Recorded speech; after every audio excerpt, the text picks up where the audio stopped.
Hello, Dan Smith here. I directed this film back in, well, it feels like a century ago. Yeah. The studio asked me to provide a commentary track for the DVD release. And wham! Straight into the action. No fluff or anything. That's what we did back then. Crash-landed ship. Out pops our hero, the fearless Dick Starspeed.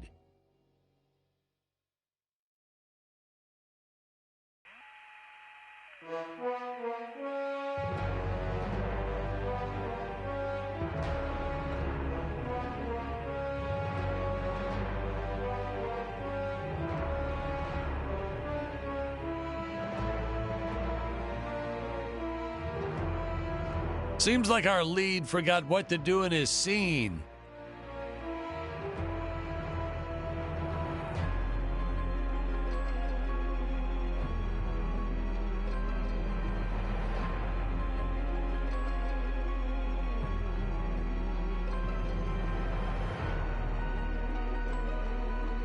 I was trying to push a new style of filmmaking.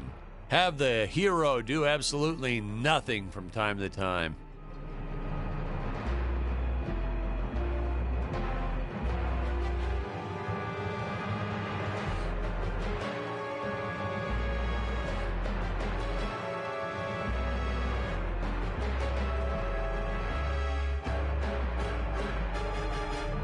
These nice still shots are great, aren't they? Just hold still, leave the camera way back like that, admire the music and the set pieces.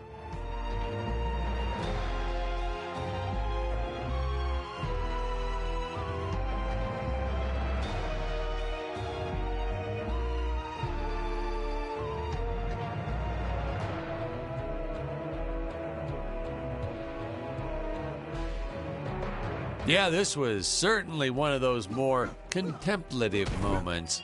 Our actors really like that whole The ship's velocity reactor is damaged.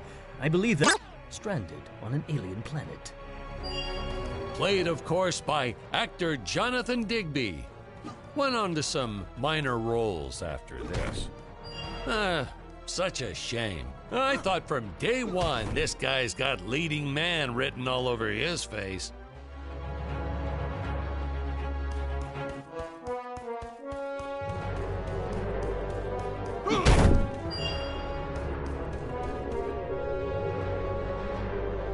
Greetings, citizens of Gravoria. I am Dick Starspeed, and I come in peace.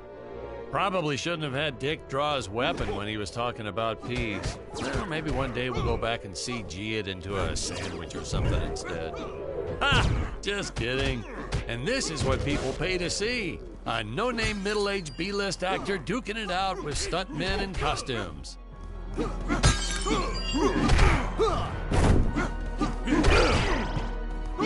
Such stunning choreography.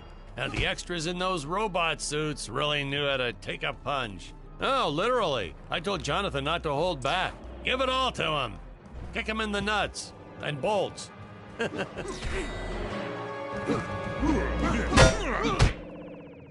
Holy smokes!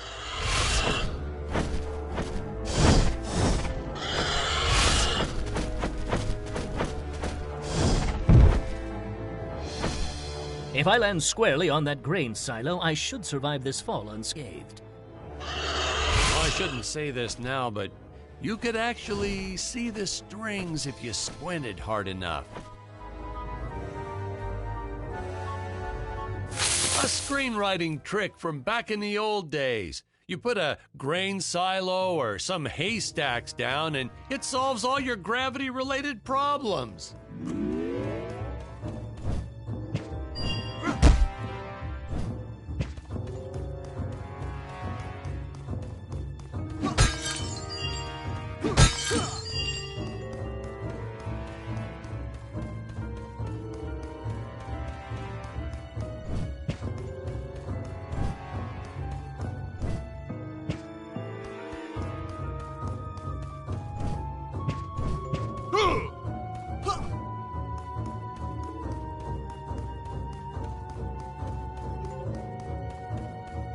It appears some of my equipment was lost when my ship was shot down. But what luck! This high-tech scanner reports that my ray gun is nearby.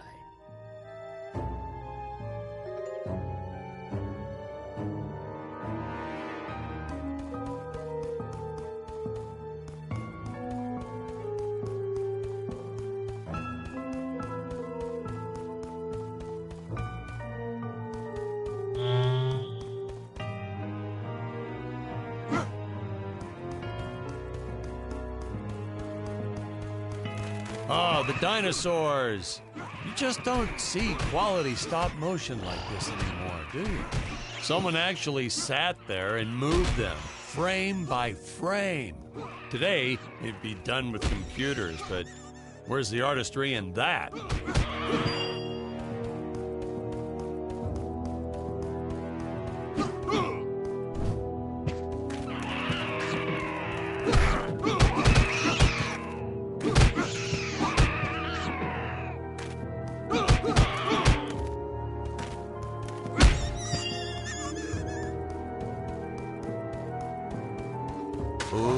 Ooh, the fearless sea monster, always patrolling the shore, eagerly awaiting for his next meal.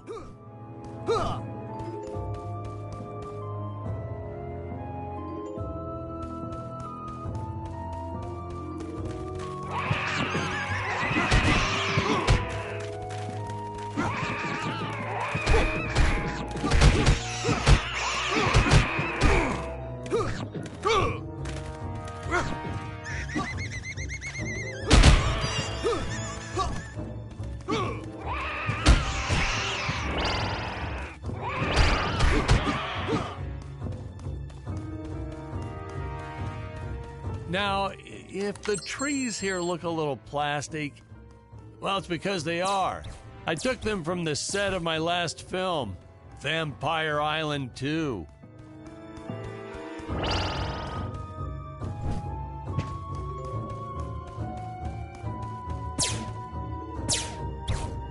We got our fair share of nasty letters from scientists complaining about our portrayal of the dinosaurs. Was news to me. Apparently, these stegosauruses weren't meat eaters. Must have preferred shellfish or something.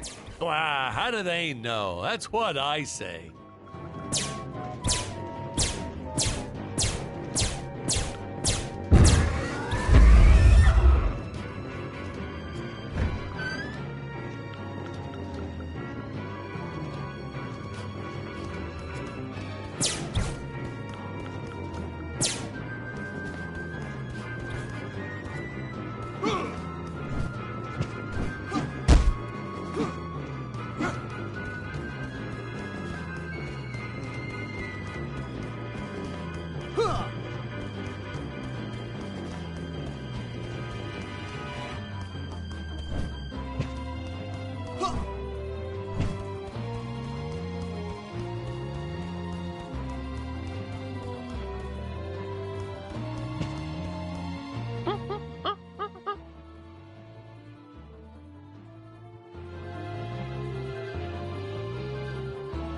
As usual, the local population is defenseless. That's where our hero steps in and saves the day.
We put Jonathan through a lot shooting this film.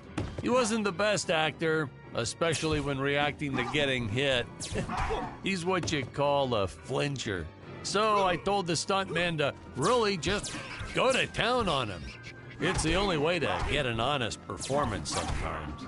Our props master tried to make the weapons soft, but there's only so much you can do. Lucky for us, Dick's entire body was covered in that spacesuit. That thing was a lifesaver when it came to hiding bruises.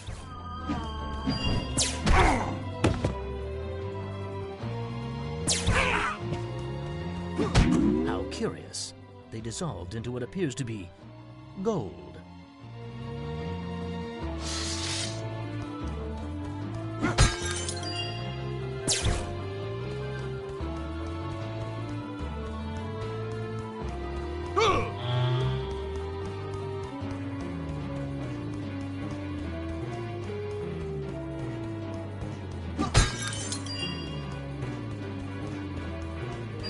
You'll notice the gold disappears when Dick touches it. We had a deleted scene that explained he's actually teleporting it back to his ship. It's funny, no one ever questioned how Dick was able to walk around with an infinite amount of gold on him.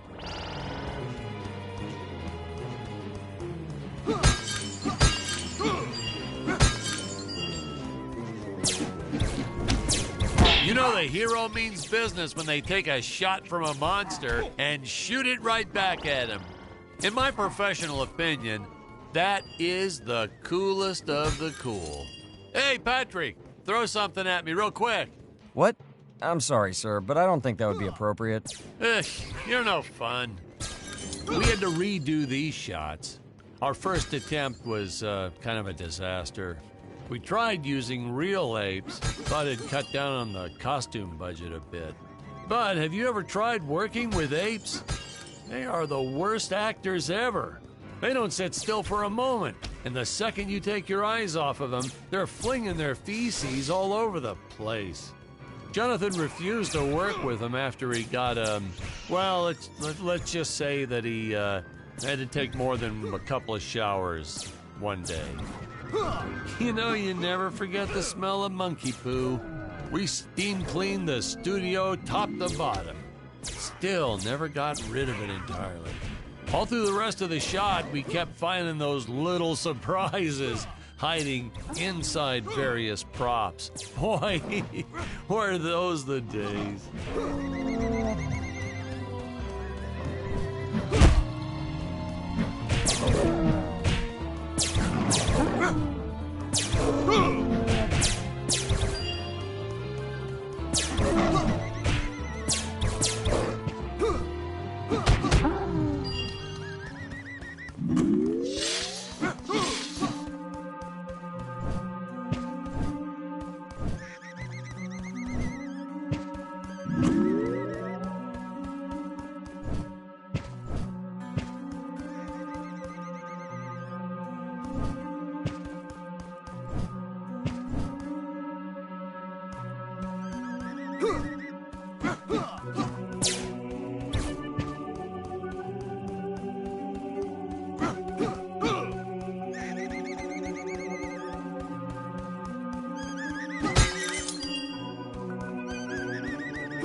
Some really top-notch stop-motion effects, huh?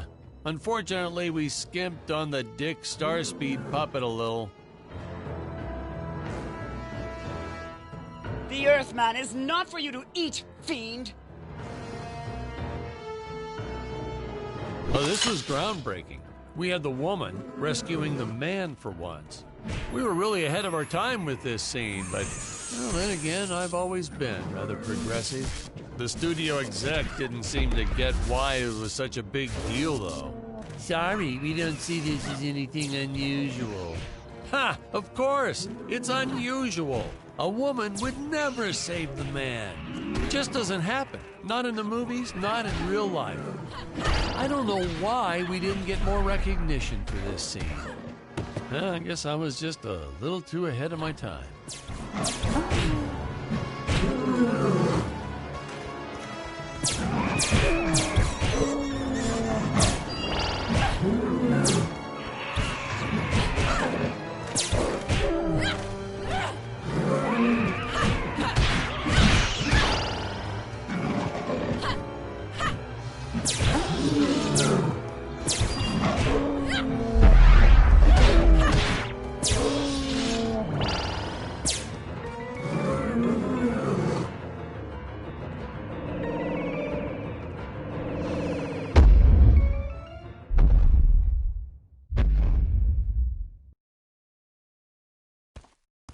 Thank you for saving me, strange woman.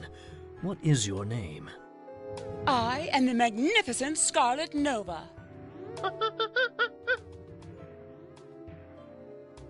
Do not question my motives. Just be happy that you are still alive. I must speak with my father at once. I shall teleport to his chambers.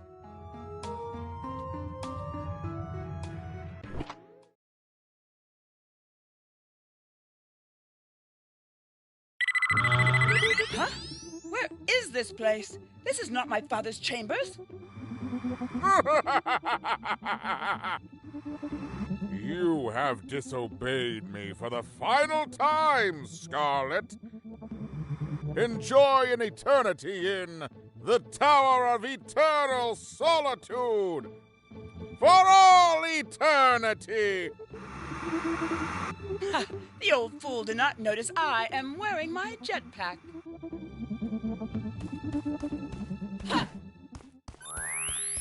Booster usage. Jump. Wait. Wait. Use booster. Survive deadly fall.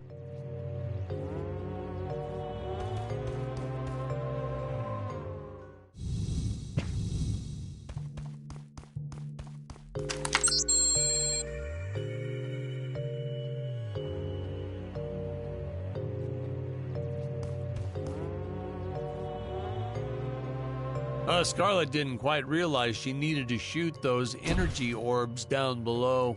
Keep in mind, Stacy was doing this on a soundstage, okay?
The energy imp. Such a neat effect. We had to paint each movement frame by frame and superimpose it into live footage. We were pulling all-nighters for weeks. Well, when I said we, I meant the artists. I'm pretty much useless if I don't get a solid 10 hours a night. But they were at it forever. They had to redo it all because I accidentally told them red instead of blue the first time. Artists.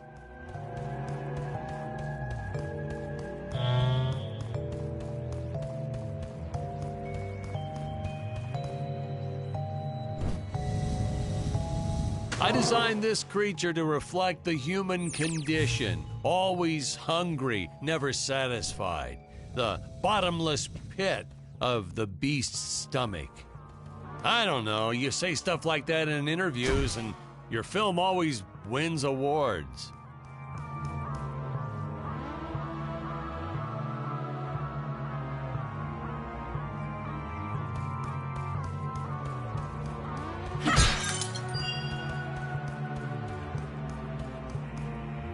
Curses!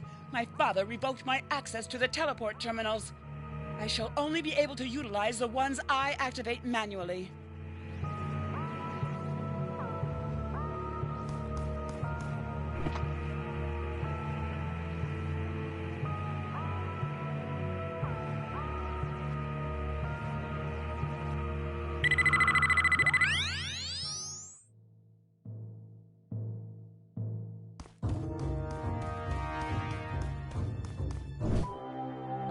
I knew you would return.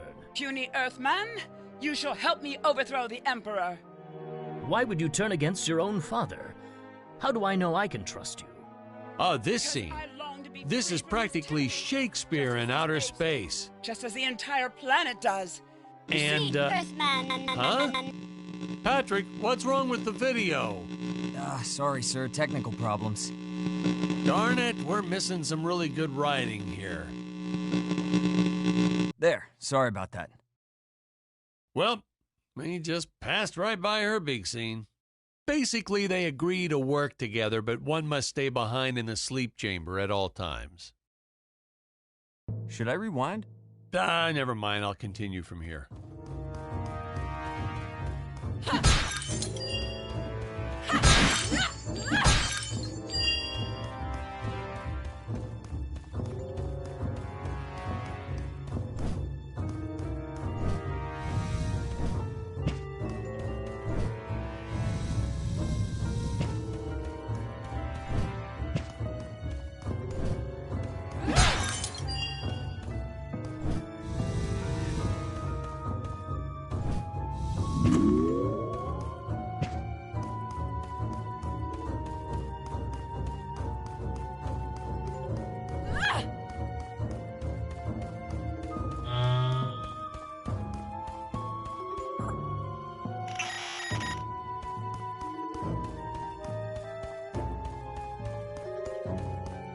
Right from the start, our budget was a little tight, even by standards back then.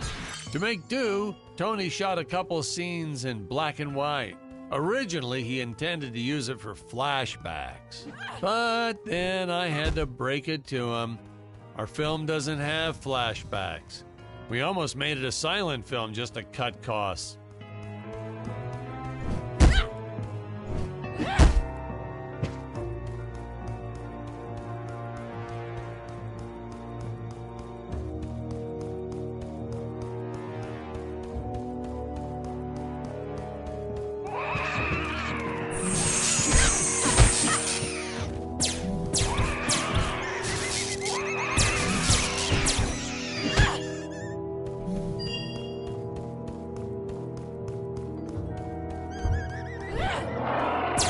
I felt it was an absolute necessity we have a T-Rex in this film, but we got this Serato thing instead.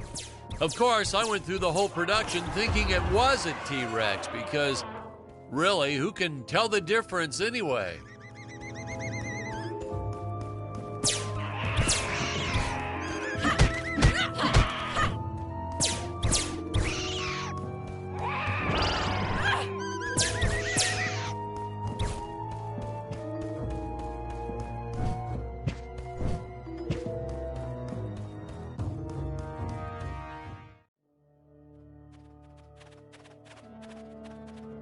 it would appear that now is the time for us to climb the deadly Tower of Monsters.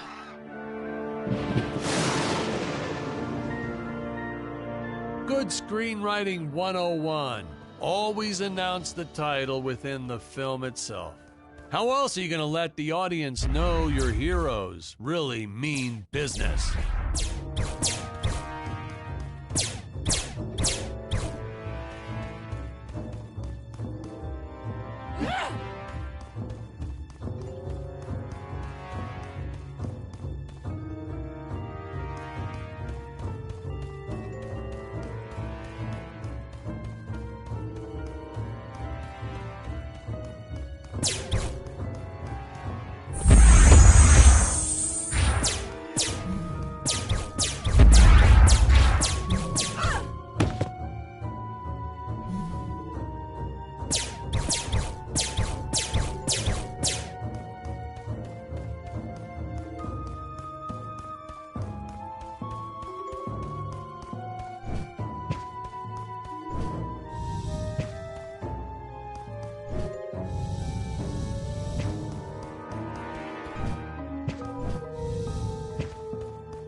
Oh, spoiler alert, our heroes may or may not find a particular tool that will allow them to destroy those rock barriers later on in the film.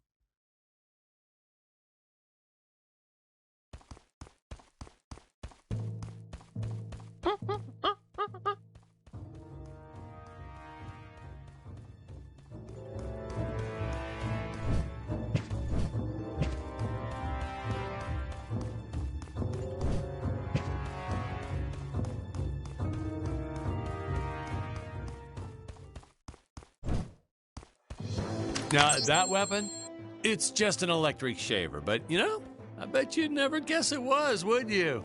They look so futuristic.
I could have made use of that one at some of our meetings with the studio.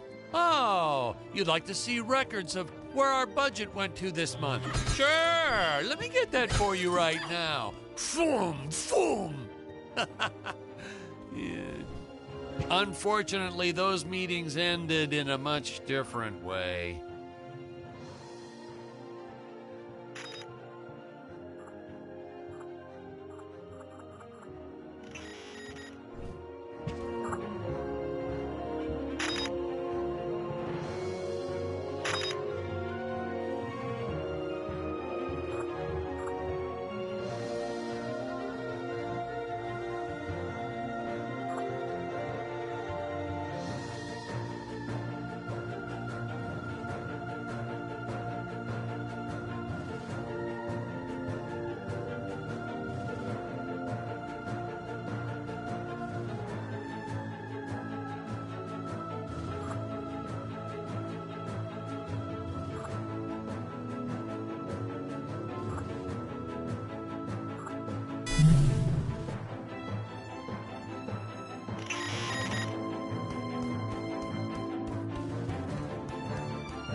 I know a taxidermist who helped us out with these bat creatures for real cheap.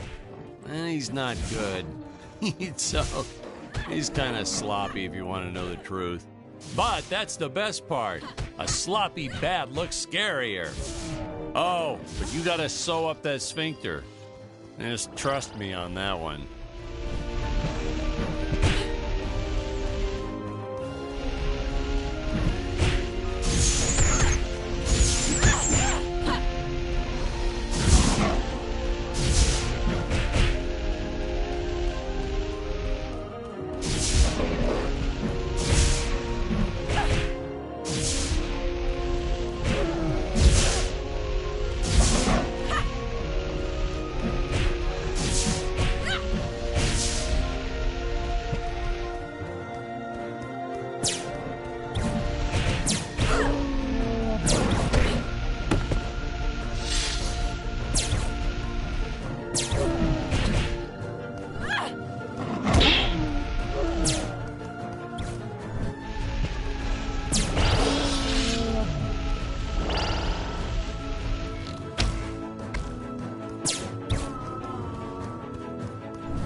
Oh, the squids.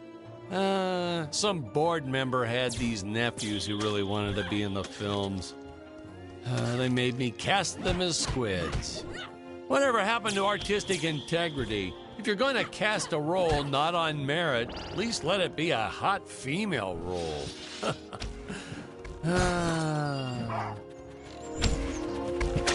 My effects team kept assuring me the strings wouldn't be visible in the final cut, but I could see them.